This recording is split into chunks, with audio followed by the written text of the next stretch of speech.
Good morning everyone, তোমরা সবাই কেমন আছো? আশা করছি সবাই অনেক ভালো আছো। তো সকালে দেখলে আমি দোকানে গেছিলাম, দোকান থেকে এই যে ডিম, দুধ, ম্যাগি আর সাথে করে এনেছিলাম জলজিরে, কাঁচা আমের শরবত বানাবো ভাবছিলাম, কিন্তু কাঁচা আম নেই। তো যাই হোক, দুধটা গরম করে আয়ুষকে খেতে দিয়েছি, আয়ুষ পড়তে বসেছে। আর আজকে অনেক লেট করে ঘুম থেকে উঠেছি আয়ুষ আর আমি দুজনেই। তো আয়ুষকে বললাম যে পড়তে বসো। আর আজকে আমার একদমই মাথাটা কেন জানি না, সকাল থেকে খুব ধরে রেখেছে, মাথাটা ব্যথা করছিল। কিন্তু অনেকক্ষণ রেস্ট করার পরই আবারও চলে আসলাম রান্নাঘরে। তো দেখো, ফ্রিজে দুদিন আগেকার মাছ ছিল, তো সেটা করা হয়নি। তো আজকে এটা করে নেব, কারণ নষ্ট হয়ে যাবে, দুদিন হয়ে গেছে। আর সাথে করে অল্প মশলাও রয়ে গেছিলো, সেটা দিয়েই করব।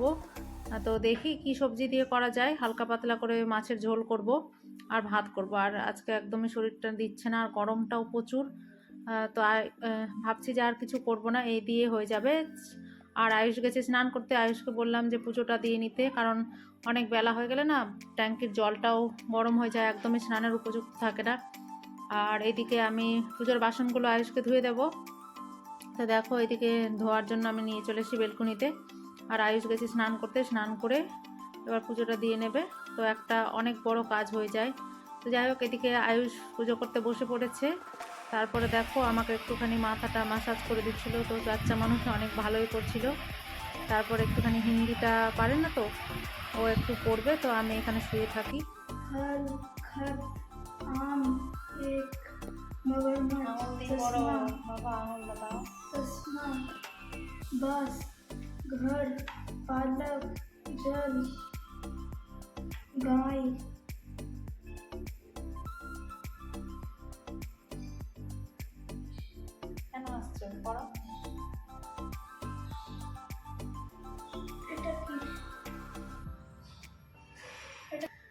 पेड़ पत्ता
এদিকে আমি দেখো ঝিঙে আলু কেটেছি, সেটা দিয়ে মাছের ঝোল করব। আর কি বলবো তোমাদের, মাছের মাথাটা যখন মানে ভাজার জন্য দিয়েছিলাম না, এমনভাবে ফুটে গেছে যে একদম আমার গায়ে পড়ে গেছে, আর তেল ছিটে আর পুড়ে টুড়ে গেছে। কি আর বলবো, মানে বুঝতে পারিনি, সাথে করে দিয়ে সরে যায়, বাট সাথে সাথেই যে ফুটে যাবে। তো তোমরা হয়তো ভিডিওতে দেখতে পাচ্ছ। তো এইদিকে দেখো আর কি করব। তো যাই হোক, এইদিকে দেখো আমি এটা সবজিটা ধুয়ে নিলাম এবারে। তো আমি পেঁয়াজ আর লঙ্কা টমেটো দিয়েছিলাম কড়াতে, তো এগুলো সুন্দর করে আমি ভেজে নিই, ওই মশলাটা দিয়ে হালকা পাতলা করে করবো। আর এদিকে ভাতটাও হয়ে যাচ্ছে, আর ওইদিকে আয়ুষ করছিল হিন্দিটা। তো যাই হোক, এইভাবে করেই করলাম।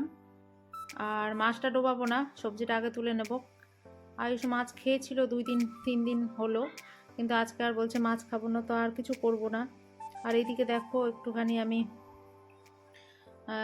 গোলাপ জলের সাথে না বেসন দিয়ে একটু মুখে লাগাবো, কীরকমই মুখটা ট্যান পড়ে গেছে, মনে হচ্ছে কীরকমই লাগছে। তো যাই হোক, খাওয়া দাওয়া শেষে এটা অনেকক্ষণ পরে আয়ুষকে কেটে দিয়েছিলাম বেদানা, কিন্তু সম্পূর্ণ তো খাবে না, আমিও কিছুটা খেয়ে নেব, তারপর যাব একটু বাদে মাঠে।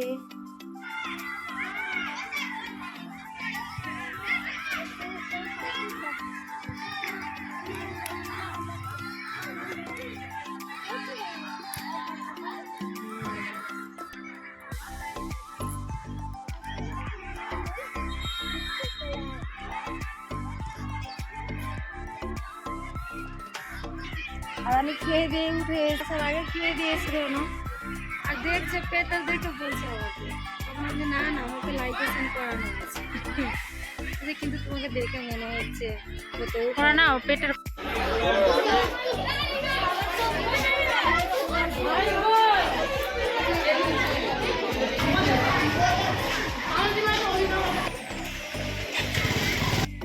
গাইস, এবার মাঠ থেকে বাড়ির দিকে যাচ্ছি। তো আয়ুষদের এখন চলছে টুর্নামেন্ট, তো আজকে সেমিফাইনাল হয়ে গেল, এবার ফাইনালে উঠে গেছে আয়ুষদের টিম। তো নেক্সটে কবে খেলাটা হবে ফাইনাল সেটা জানিয়ে দেবে স্যার। তো যাই হোক, আমরা বাড়ি চলে আসলাম। ভালো লাগলে লাইক করো, শেয়ার করো, বাই বাই।